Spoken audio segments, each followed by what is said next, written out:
Welcome to the Deep Dive. If you are joining us today, you are likely part of a rapidly growing demographic. Yeah, a very specific group. Exactly. Yeah. You might be a man who is looking around at the current cultural landscape and, well, seeking to understand the intensely shifting dynamics of modern society. Right, trying to make sense of the history of our foundational institutions. Yeah, how they came to operate the way they do today. And you might be highly curious about the arguments originating from the men's rights movement and the broader manosphere. Which is completely understandable given the current climate. Absolutely. So if that describes you, you are in exactly the right place. But real quick, before we get into this massive exploration, please take a second right now to like and subscribe to the show so you never miss our content. Definitely do that. Because today's deep dive is going to be an ultra-long, highly incisive, and truly fascinating review of a deeply provocative new ebook published in 2025. And the title is It's Quite a Mouthful. Oh, it really is. Let me get this right. It's called New Religion of Victimhood, Woke Mind Virus, ADHD, Myalgic Encephalomyelitis, Learned Helplessness, Weakness, Moral Superiority, and Rewarding Excuses. Yeah, he really put it all right there on the cover. He did. It is written by Conrad Riker. And our mission for the next hour or so is to completely unpack the author's brutal, unfiltered thesis. And it is brutal. Very. The text centers on a specific core idea. It's the assertion that our foundational institutions, so we're talking education, medicine, the military, the corporate world. Basically the pillars of society. Right, that these were systematically captured by feminist and Marxist ideologies over the last few decades. Which is a massive claim. It is. And I have to tell you, right out of the gate, Riker frames this book not just as an observation, but as a weapon. Yeah, he explicitly calls it a Declaration of Independence. A declaration of independence from what he views as a pervasive cult of victimhood. It is designed, from page 1, to wake you up. To kind of shake the reader. Exactly. So I strongly encourage you to check out Amazon Kindle and Google Play Books to buy a copy of this ebook for yourself. Highly recommended if you want the full context. And you absolutely need to follow the author at Conrad and Riker on Substack to get his ongoing commentary. Because he updates constantly. He does. But before we dive into the author's architecture of the modern world, we have to set some very strict ground rules for how we're going to navigate this discussion. Yes, and this is a crucial point that we must make crystal clear to you, the listener, right at the outset. Go for it. The source material we are examining today is incredibly politically charged.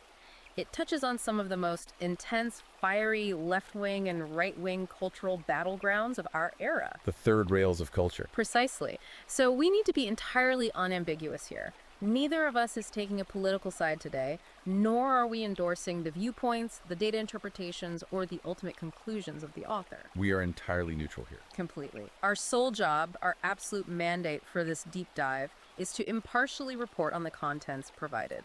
Just the facts of the book. Right. We are here to convey the exact ideas, the specific data points, and the structural arguments contained in Conrad Riker's original source material. So you can understand the architecture of his worldview. Exactly, so you can evaluate it for yourself. We are the messengers decoding the text. We will analyze how he builds his arguments, but we are leaving the final judgment entirely up to you. Okay, let's unpack this. Riker opens his book with a foundational concept that sets the stage for everything else. He calls it the Cathedral of Victimhood. The cathedral, it's a striking term. It really is. And right away, he clarifies what he means by this. Because if you hear that phrase, you might picture some secret, smoky, backroom cabal of conspirators pulling the strings of society. Like guys in robes. Right, exactly. But the book explicitly rejects that idea. Instead, Riker describes the cathedral as a massive, interlocking ecosystem. It's structural. Yes, structural. We're Really? talking about a synergy between academia, the mainstream media, government bureaucracies, and corporate HR departments. They all feed into each other. They do. And the core claim driving the first chapter is that this ecosystem doesn't just accidentally favor vulnerability. It actively rewards weakness and aggressively punishes strength. And to illustrate the genesis of this, he goes back to a very specific event. Yeah, to illustrate the genesis of this modern dynamic, the text takes us back to a cultural flashpoint, the 2015 Yale Halloween costume controversy. Which a lot of people might have forgotten about. If you were following the news a decade ago, you might vaguely remember this. But the book treats it as a massive historical pivot point. A total paradigm shift. So let's set the scene based on the text. It's late October 2015 on an Ivy League campus.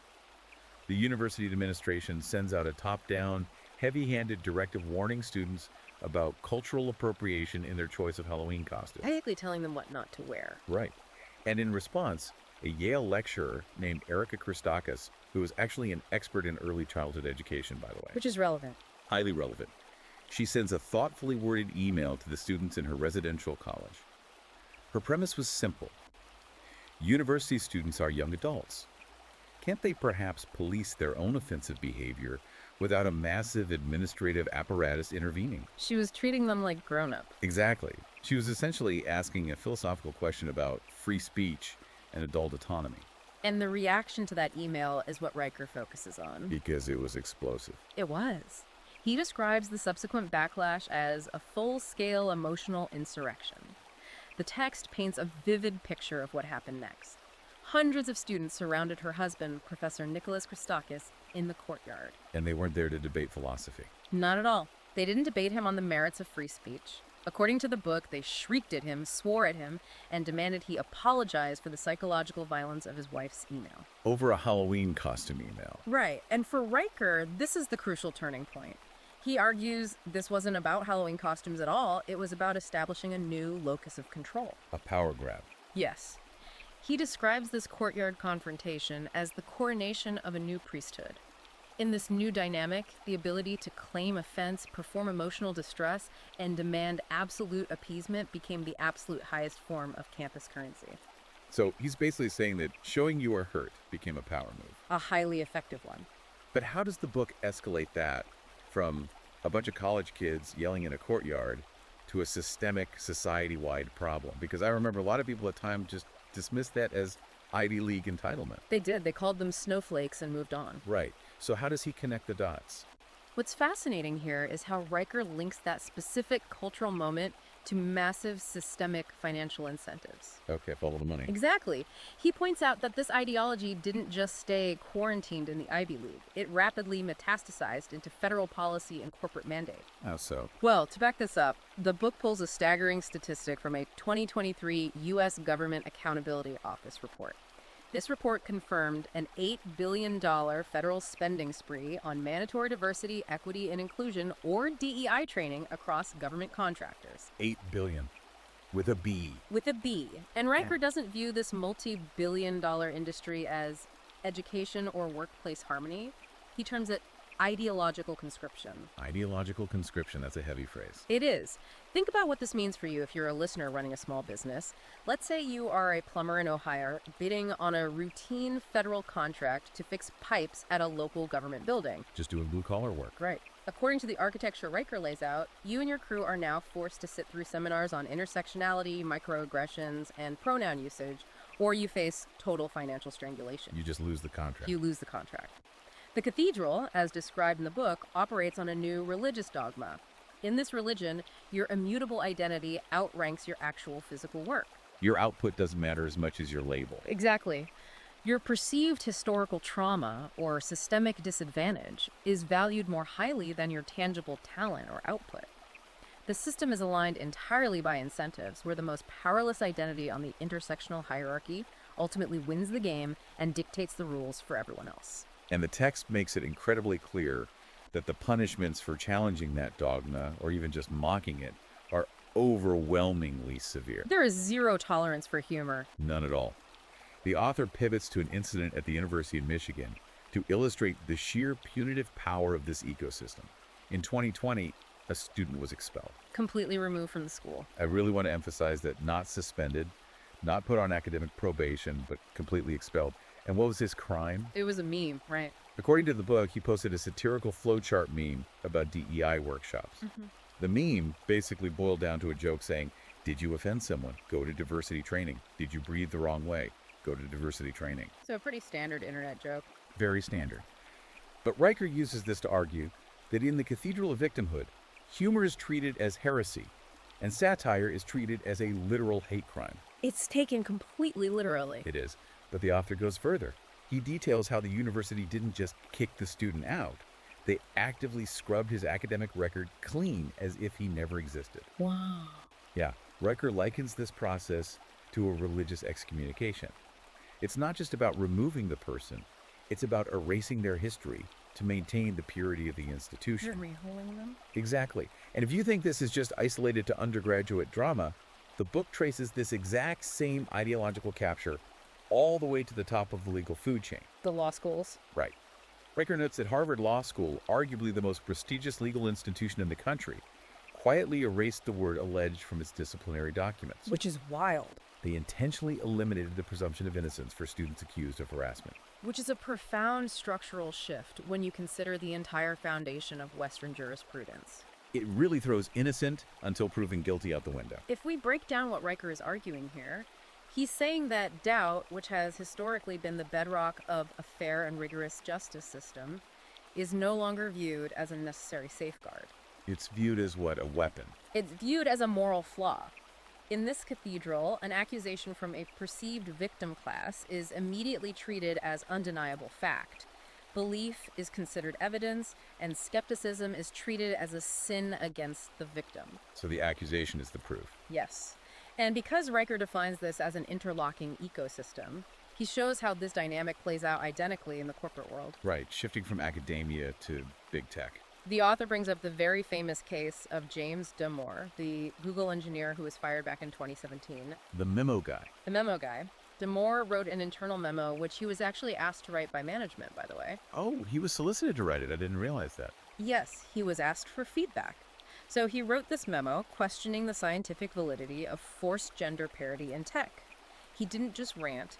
He cited peer-reviewed evolutionary biology to suggest that men and women might, on average, have different career interests. Just citing scientific data. Right. And Google's response wasn't to debate his science or refute his data points.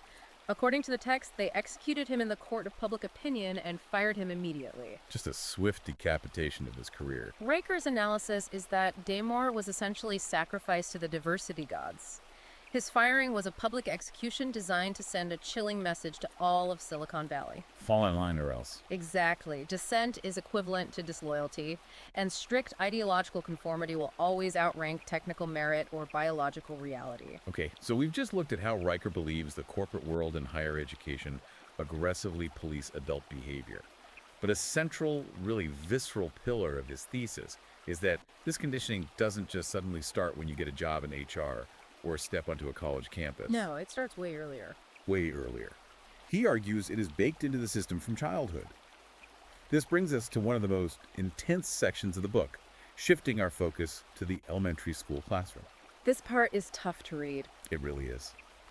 Riker argues that boyhood itself, the very nature of being a young male, is being pathologized, fueling what he aggressively labels the ADHD industrial complex. The ADHD industrial complex. Yeah. To build this argument, he starts with the demographics of the people running the classrooms. He points to data from the National Center for Education Statistics, noting that nearly 90% of elementary school teachers are female. That's a massive majority. It's overwhelmingly female. So Riker's underlying premise here is that modern early education has been completely feminized. He argues it has evolved into a system designed exclusively for female behavioral patterns. Think about what a standard classroom demands. Sitting perfectly still for hours. Right, sitting perfectly still, speaking quietly, emphasizing empathy, collaboration, and verbal processing. Which is fine for a lot of girls, but But meanwhile, natural male energy, which he defines as physical, boisterous, competitive, and kinesthetic, is increasingly treated not as a difference in learning styles, but as a medical disorder that needs to be diagnosed and eradicated. to really drive this point home, the book shares several chilling anecdotes to illustrate how this plays out on the ground. The dinosaur story. Yes, he details a case where a 6-year-old boy was suspended because he drew a picture of a T-Rex claw. A drawing. A drawing. The teacher, operating under zero tolerance policies, deemed the drawing of a dinosaur claw an imaginary weapon and treated a kindergartner like a violent threat. It's absurd. It is. He also points to broader systemic changes, like school districts in California completely banning traditional rough and tumble games, like dodgeball and tag. Because they're too aggressive. Right. The rationale is usually that these games are too aggressive or might make someone feel like a loser. And what are they replaced with? Mindfulness circles.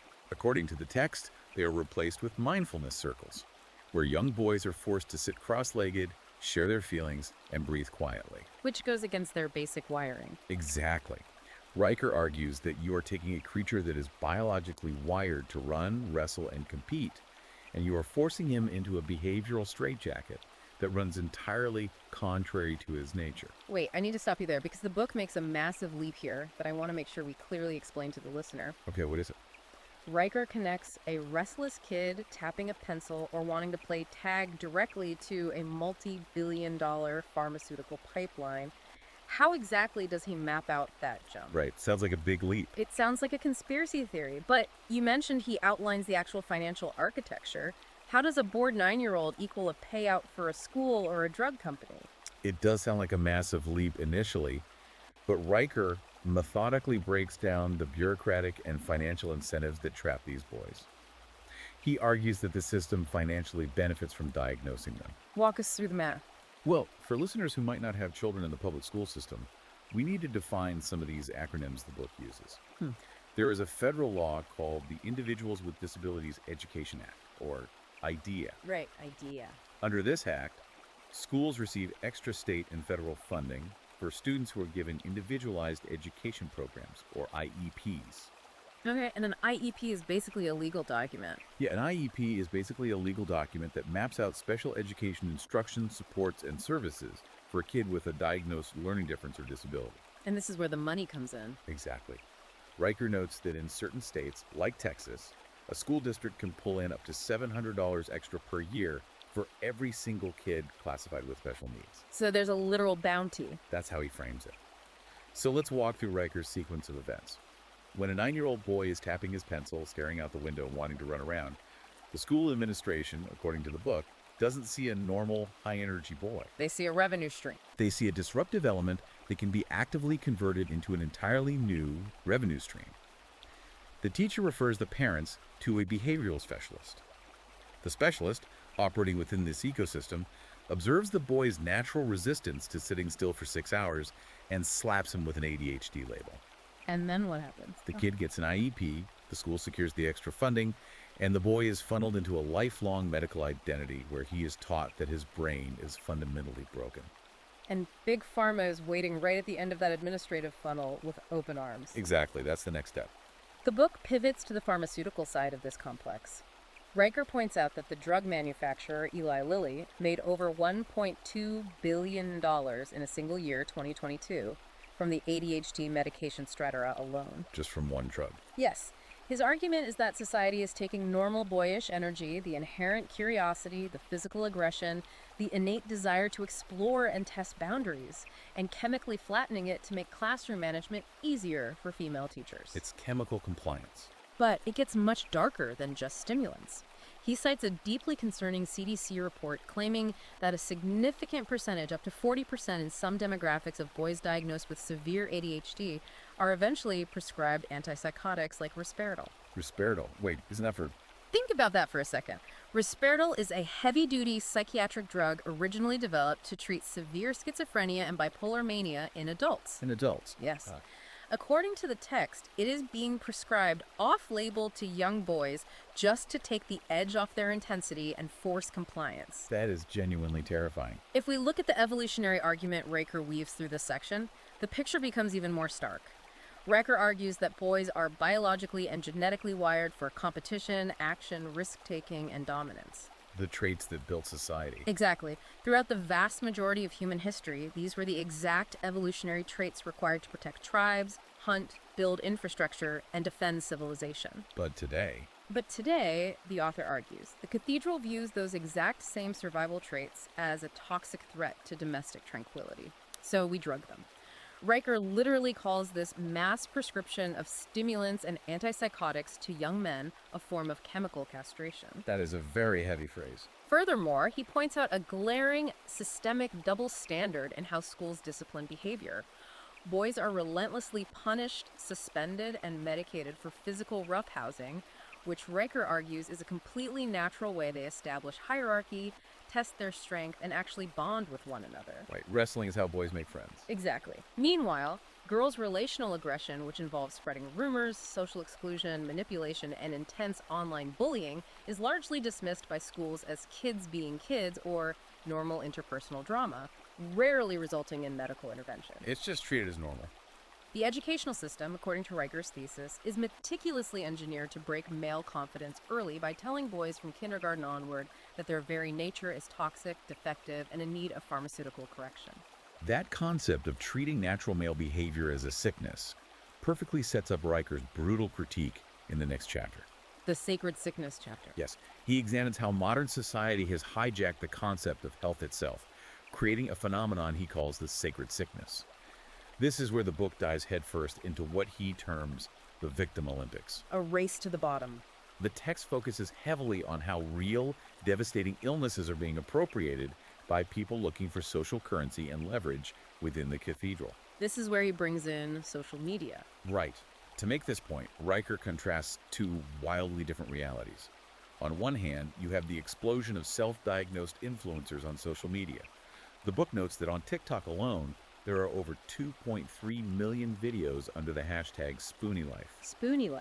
For those who don't know, spoonie is a slang term used by people who claim to have chronic illnesses, based on a metaphor about having a limited number of spoons or units of energy per day. Okay, I've heard of spoon theory.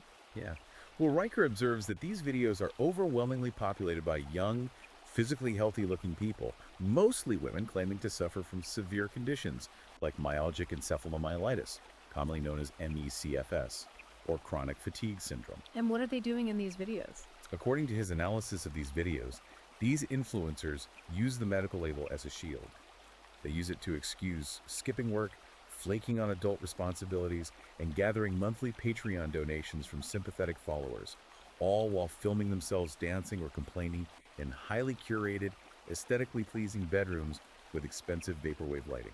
Right, and the author contrasts this performative, highly visible influencer culture with the grueling, invisible reality of actual bedbound sufferers of MECFS. The real victims. These are people who are entirely ignored by the cathedral because they don't fit the aesthetic. True MECFS is a devastating neuroimmune disease.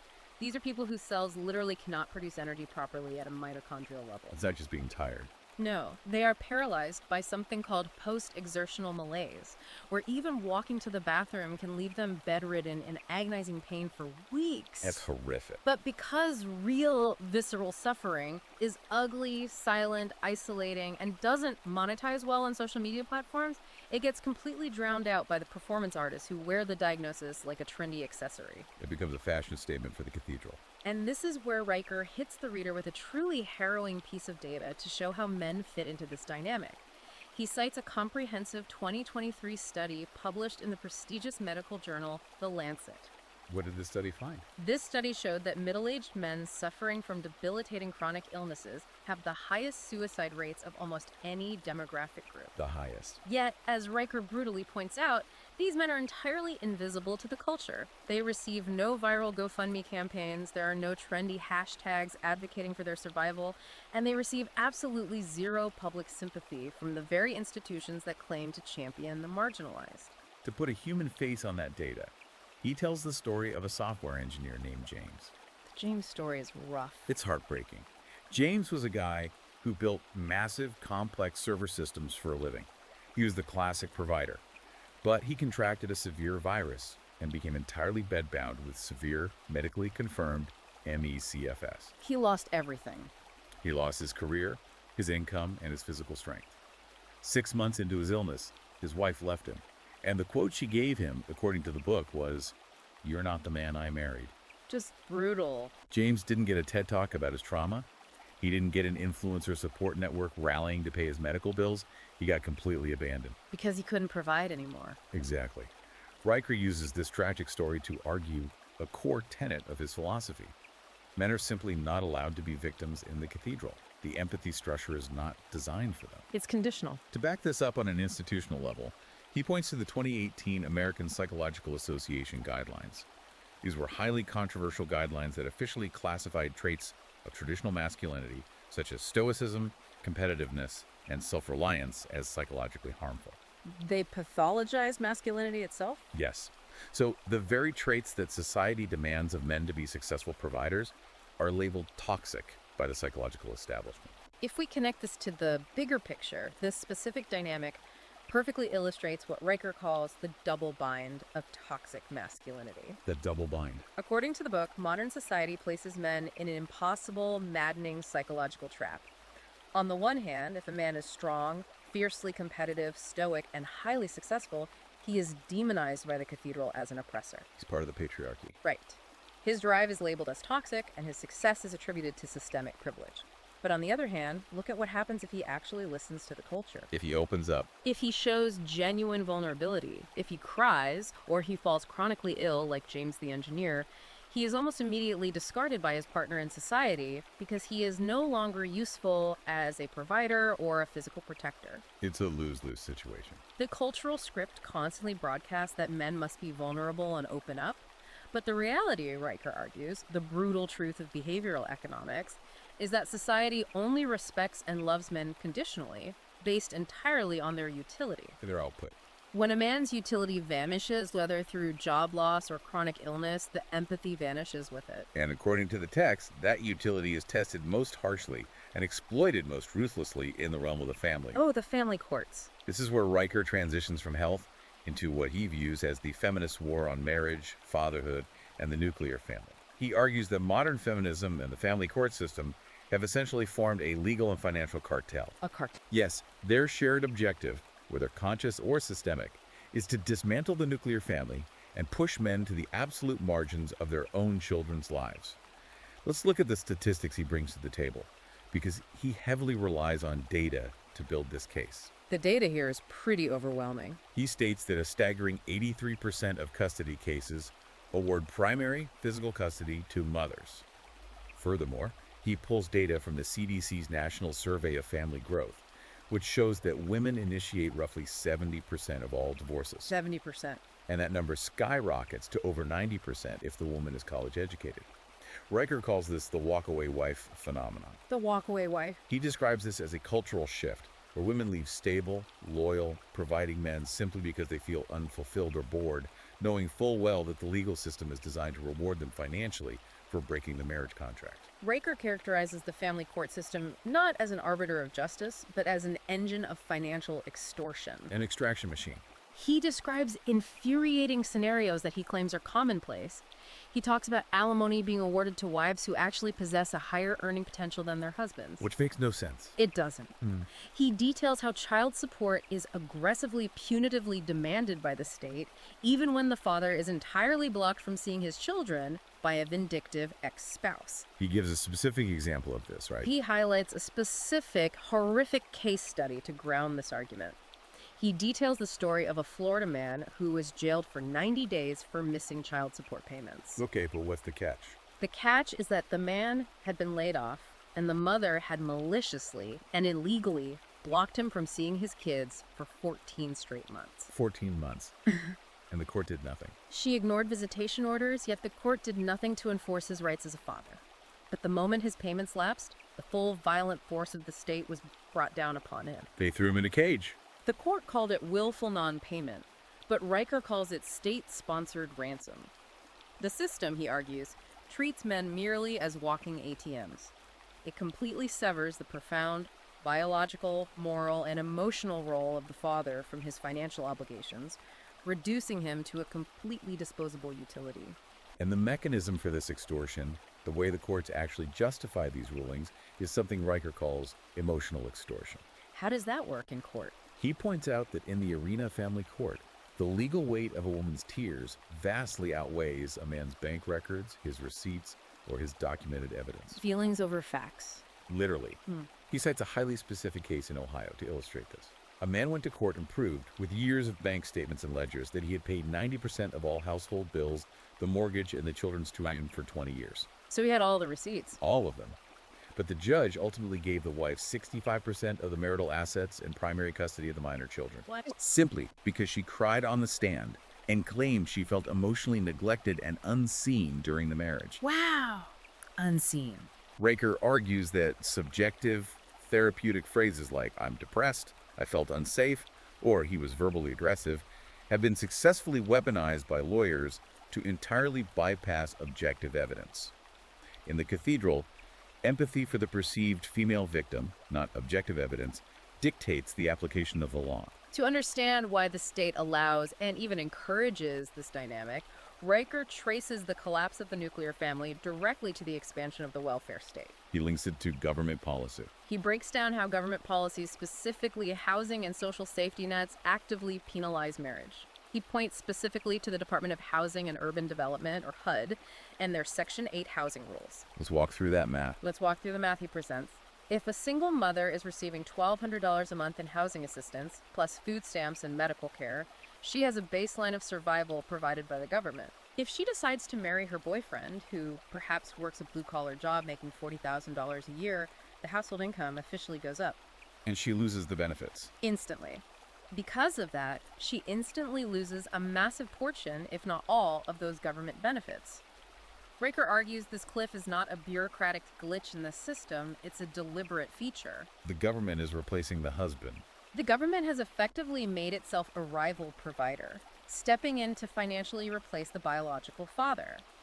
By making a working man a literal financial liability to a woman on welfare, the state guarantees that fathers are economically pushed out of the home. It's incentivized fatherlessness. This secures a massive voting demographics, total generational dependence on the state apparatus. And the book presents a very stark contrast to how Riker views traditional alternative models that reject this state dependence. He points out that the mainstream U.S. fertility rate has collapsed to roughly 1.66 children per woman. Which is Ugh. terrible. Demographers consider that a civilization-killing metric. We are far below the replacement rate of 2.1. But then he looks at traditional, highly religious communities like the Amish or the famous Duggar family from reality television. Who get mocked constantly. Now, mainstream culture frequently mocks these groups as backwards or oppressive, but Riker praises them effusively. He argues that while urban, college-educated feminists are outsourcing motherhood to underpaid nannies, delaying family formation until their late 30s, and writing articles complaining about how oppressive the patriarchy is. Right, while they're doing that. Families like the Duggars are operating on a completely different, highly successful paradigm. He describes them as running high-efficiency, self-sufficient family enterprises. They're a completely closed system. They grow their own food, they physically build their own massive houses without mortgages, they homeschool their children to protect them from cathedral ideology, and they carry absolute zero debt. Zero debt. Roker views this total self-reliance, the embrace of strict traditional gender roles, and their massive fertility rates as a profound, undeniable mockery of modern welfare dependency. They are succeeding by entirely ignoring the cathedral's rules. And that self-reliance, that unapologetic pursuit of efficiency and competence over feelings, is exactly what Riker believes is being systematically purged from our elite institutions. Which takes us to the institutional emasculation chapter. Exactly. This brings us to his deep analysis of institutional emasculation. He focuses heavily on high-stakes fields, STEM, the elite echelons of the corporate world, and the military. Where competence is literally life or death. Riker asserts that meritocracy, which is the objective, ruthless measurement of skill, output, and performance, has been entirely replaced by diversity quotas designed to manufacture equal outcomes regardless of input. He brings up Damore again here, right? He returns to the firing of James Damore at Google, treating it as patient zero for this era of corporate wokeness. He argues that Damore's firing proved that simply stating the biological reality of different career preferences between men and women, even when backed by data, became a fireable offense. Because it offended the cathedral. The corporate cathedral decided that reality itself was discriminatory. Here's where it gets really interesting, because he uses international data to blow up the cathedral's core argument. Riker introduces a sociological concept called the Nordic paradox. I love this concept. Let's break this down for the listener because it's a fascinating piece of data. He points out that countries like Sweden and Norway are the cathedral's absolute utopias. They're the poster children for equality. They have spent decades and billions upon billions of dollars in taxpayer money trying to engineer the most egalitarian, perfectly gender-neutral societies on planet Earth. They have universal free childcare, massive equal parental leave, and aggressive social engineering programs in schools to erase gender norms. So they've done everything the cathedral asks for. Everything. So if the cathedral's theory is correct, that gender disparities in the workforce are purely the result of patriarchal oppression, then Sweden and Norway should have a perfectly 50-50 split in every single job category. But they don't. Yet paradoxically, they still see massive, stubborn gender divides. Riker points out that only 9% of auto mechanics in Norway are women. The fields of heavy engineering, oil rig working, and construction are overwhelmingly male, while nursing and early childhood education remain overwhelmingly, predictably female. The disparity actually gets larger the more free they are. Exactly. Think of it like a massive buffet. If you set up a buffet with every conceivable type of food, and you remove all financial barriers so everyone can eat whatever they want for free, representing total equality of opportunity, people don't eat exactly equal portions of every dish. Men are going to load up on protein. Men still overwhelmingly load up their plates with steak, and women might choose something else. Riker argues the Nordic paradox proves definitively that when you maximize freedom and remove all systemic pressure, men and women freely and happily choose entirely different paths based on deep-seated evolutionary biological preferences. They're not forced into it. They choose differently not because of systemic oppression, but because men are generally interested in things and systems, and women are generally interested in people. Exactly. Riker uses a specific catchphrase for this entire section of the book. Biology isn't bigotry, it's physics. Biology isn't bigotry, it's physics. I like that. He argues that corporate HR departments can pretend gender is a social construct all they want without immediate catastrophe. If Google hires a less competent coder to meet a quota, an app might crash. An annoyance, but not lethal. But he warns that ignoring this biological reality is infinitely more dangerous and literally fatal when applied to the military. Okay, this is where the stakes get real. He points to the U.S. Army's recent rollout of the new combat fitness test. According to Riker's analysis, this test was initially designed to be gender neutral, to simulate the actual physical demands of combat. Because the enemy doesn't care about gender. Exactly. But when massive numbers of female soldiers failed the deadlift and leg tuck portions, the military didn't accept the biological reality. Instead, he claims, they completely compromised the test. They just lowered the bar. They lowered the standards and created tiered scoring so that female soldiers could pass, prioritizing participation trophies over actual combat readiness. The author is deeply existentially concerned about the danger of prioritizing optics and DEI initiatives over lethality, competence, and basic survival. And he brings the receipts when it comes to the elite special forces, where the margins for error are zero. He points to the Navy SEALs. The hardest training in the world. The Pentagon officially opened BUDS training, the legendary, brutal selection process for the SEALs to women in 2016. The military has spent millions of dollars on integration studies, outreach, and preparatory programs. Yet, as of the book's publication, 0 women have passed. 0. Not one. And it's not just the Navy. He brings up the 2015 Marine Corps experiment where they attempted to integrate the infantry officer course. This is one of the most physically punishing schools in the military. Only the top tier even attempted. 26 highly qualified, incredibly fit female Marines entered the grueling course. They were required to carry the exact same 70-pound rucksacks or the exact same mountainous terrain as the men. And how many made it? Out of the 26 women who started, 0 graduated. Riker writes that real soldiers, the guys actually downrange, know the unvarnished truth physics doesn't care about your pronouns. The physical reality is undeniable. When a 155mm artillery shell explodes, or when a soldier has to physically fireman carry a fully geared 250-pound wounded comrade 5 kilometers under hostile fire, upper body strength, fast twitch muscle fiber, and sheer bone density matter immensely. It's the only thing that matters in that moment. He argues that the cathedral's insistence on pretending women and men are biologically identical in extreme kinetic combat or high-tech engineering scenarios will eventually lead to catastrophic systemic failure. It creates a scenario where people will literally bleed to death in the dirt because we prioritize representation on a recruitment poster over the ruthless physical readiness required for survival. And this relentless, multi-front institutional attack on male nature, from the kindergarten classroom telling boys to sit still, to the family court stripping them of their assets and children, to the corporate boardroom firing them for stating biological facts, to the military lowering standards that could get them killed. To the barrage. It leads to Riker's ultimate sweeping conclusion. He calls it the Great Male Retreat. The Great Male Retreat. His thesis is that men are not stupid. They are looking at the ringed rules of the cathedral's game, analyzing the risk-to-reward ratio, and rationally choosing to simply stop playing. Because they're opting out. They are opting out of society. The statistics he provides to document this retreat are staggering. He cites sociological data showing that an unprecedented 40% of men in their 20s report having 0 sexual partners in the past year.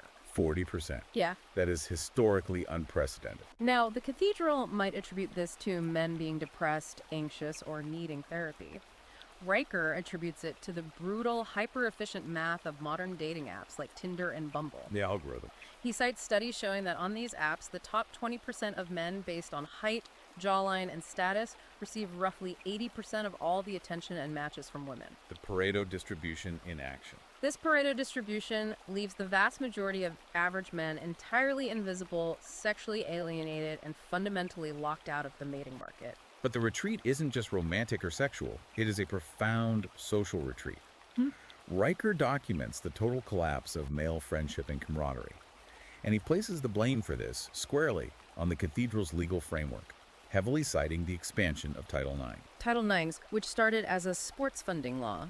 For listeners who might not be familiar, Title IX was originally a civil rights law passed to ensure equal funding for women's sports in schools. But Riker claims it has been aggressively weaponized by feminist legal scholars to destroy any remaining male-only spaces. Like the Boy Scouts. He talks at length about the destruction of organizations like the Boy Scouts. The Boy Scouts used to be a massive generational institution that taught self-reliance, survival skills, and moral fortitude to millions of young boys in a specifically male environment. But they were forced to change. But under relentless legal and cultural pressure, they were forced to integrate girls, drop the word boy from their name, and fundamentally dilute their core mission. He mentions federal judges ruling against male-only mentorship groups and business clubs. And he compares this to ancient history, right? Yes, he uses a historical term here, syssitia. In ancient Sparta, the syssitia were the mandatory mess halls where men ate, trained, and bonded through shared physical hardship, completely free from the pressure of female oversight or domestic demands. Spartan brotherhoods. Riker argues that these male-only spaces are essential for men to develop courage and brotherhood. Yet today, these spaces have been made practically illegal or so socially unacceptable that men are entirely atomized. They're isolated in their apartments playing video games, disconnected from any tribe. This raises an important question, perhaps the most critical question of the entire book. What is Riker's prescribed solution? If everything is broken, what do we do? If the institutions are captured, the courts are rigged, and the culture hates you, what is a man supposed to do? Riker argues passionately for the biological, evolutionary basis of male leadership, but he asserts that relying on the state or trying to reform these mainstream institutions from within is a fool's errand. You can't fix the cathedral from inside the cathedral. It's a trap. His solution is a radical pivot toward extreme self-reliance and the intentional forging of new underground brotherhoods. He advocates for men to completely, systematically exit the mainstream system. Economically and physically. Economically, he advises men to build offshore LLCs, become freelancers, or launch remote tech startups specifically to escape the tyrannical oversight of woke HR departments. You can't be fired by a diversity committee if you own the company and operate outside their jurisdiction. Which is very practical advice. Physically, he prescribes a regime of brutal, uncompromising discipline to harden the mind and body against the cathedral's softening influence. He specifically lists engaging in combat sports like Brazilian Jiu-Jitsu to learn how to handle physical confrontation. BJJ is huge right now. He advocates for daily cold plunges to build nervous system resilience. He pushes the pursuit of heavy weightlifting, setting a specific benchmark for men to strive toward deadlifting 500 pounds, arguing that moving heavy iron reconnects men with their primal strength. He also dives into the physiological retreat, specifically mentioning the no-fap movement. Which is a massive internet phenomenon. For those unaware, this is a massive online community of millions of men who are actively rejecting internet pornography. Riker praises these men, arguing that porn is a pacifier used by the cathedral to keep men docile. It sedates them. By rejecting it, men are reclaiming their dopamine receptors, restoring their natural drive, and harnessing their focus for building real-world competence. He also talks about the rise of underground, cash-only, red pill gyms. Red pill gym. These are unsanctioned, garage-style spaces where men gather to lift heavy iron, discuss philosophy without censorship, and build unbreakable, high-trust bonds. There are no mirrors, no pop music, no corporate rules, and no HR departments. It's the modern syssitia. Exactly. Riker frames all of this not as a sad defeat or a retreat into the basement, but as a new masculine awakening. He genuinely believes men are waking up from a long slumber. They are refusing to apologize for their masculinity, entirely rejecting the cathedral's cult of helplessness, and reclaiming their personal, physical, and economic sovereignty entirely outside the mainstream grid. To synthesize Riker's overall manifesto into a single cohesive thought, he is issuing a stark, uncompromising call to arms for men. A Declaration of Independence. He is demanding that they stop begging for inclusion or empathy in a system that views their very biological nature as a liability.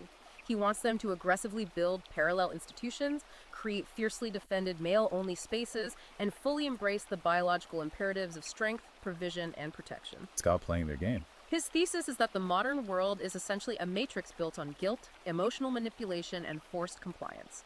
The only way out, the only way to survive with your soul intact, is to become undeniably, overwhelmingly competent and completely financially independent. So what does this all mean for the future? Which leaves us with a massive final provocative thought to chew on. This is the real question. It's something Riker implies throughout the book, but doesn't fully game out to its logical conclusion. I want you, the listener, to really think about this. If millions of highly competent, able-bodied men successfully execute this great retreat, If they really leave. if they pull their capital, their labor, their engineering skills, and their ingenuity completely out of the mainstream to build parallel, off-grid societies and cash-only economies, what actually happens to the mainstream world? Who runs the cathedral? What happens to the crumbling infrastructure, the power grids, the corporate architecture, and the military defense systems that historically have entirely 100% relied on the silent, uncomplaining, physically demanding labor of men to function? It all stops. Does the cathedral of victimhood collapse under its own bureaucratic weight when the very men who have been holding up the pillars decide they've had enough, drop their tools, and simply walk away? It is a profound, deeply unsettling question about the ultimate limits of societal engineering versus the bedrock reality of human nature and physical labor. It asks whether society that despises its builders can survive when the builders decide to stop building. It absolutely is. Yeah. And that wraps up our incredibly deep dive into Conrad Riker's complex and controversial worldview. It's a lot to process. If this massive discussion sparked your interest in the arguments, the underlying data, and the broader perspectives of the men's rights movement, you must read the source material for yourself. Do not just take our word for it. Go straight to the source. Check out Amazon Kindle or Google Playbooks to buy the ebook today and see how he structures these arguments. And be sure to go follow at Conrad Riker at Substack for more unvarnished, unfiltered commentary on where this culture is heading. His updates are worth reading. Finally, please remember one last time to like and subscribe to our show so we can keep bringing you these exhaustive, immersive deep dives into the most important texts of our time. Until next time, stay sharp and keep questioning everything.